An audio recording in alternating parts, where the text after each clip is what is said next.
Manchester City yapanga usajili wa nguvu kwa majina matatu mezani. Manchester City inaonekana kuwa makini zaidi katika dirisha hili la usajili, ikilenga kuongeza nguvu lakini pia ubora wa kikosi katika msimu ambao unaokuja, na majina matatu ya kuvutia kutoka barani Ulaya ni kama vile Dejan Legenders kutoka AC Milan, ambaye City wanatangaza ofa ya euro milioni 60 kwa Milan kuweza kumsajili kiungo huyo mzaliwa wa Uholanzi.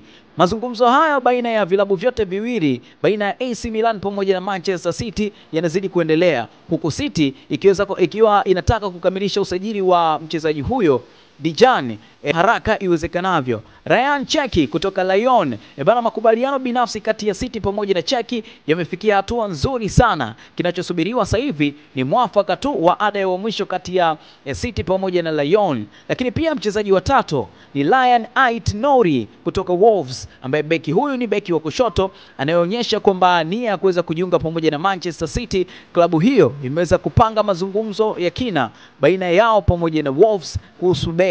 Lakini pia ni wazi kwamba Manchester City wao wanajiandaa kuweza kuimarisha kikosi chao katika msimu ambao unaokuja, ikiwa na vipaji lakini pia wachezaji wenye nia na uthubutu kwa ajili ya kuweza kutaka matokeo ya kutosha kabisa. Na Manchester City katika msimu ambao ni wa EPL sasa hivi imeweza kushika nafasi ya 3 baada ya kuweza kuibuka na pointi 71 ambazo wameweza kuzipambania katika msimu tangia ulipoanza. Lakini pia nafasi ya kwanza ikiweza kukamatwa na Liverpool, wao wakiweza kushika nafasi ya kwanza pale na pointi zao ni 84. Nafasi ya pili ambayo inawatenganisha Manchester City pamoja na Arsenal ni pointi 74 ambazo Arsenal wao wamekuwa wanazo. Sasa wao wameshuka daraja, ni kama vile Leicester City ambao wao wamekuwa na pointi 25, lakini pia nafasi ya 19 wao Ipswich Town wameweza kuwa na pointi 22. Southampton wao wamekuwa nafasi ya mwisho kabisa wakiwa na jumla ya pointi 12.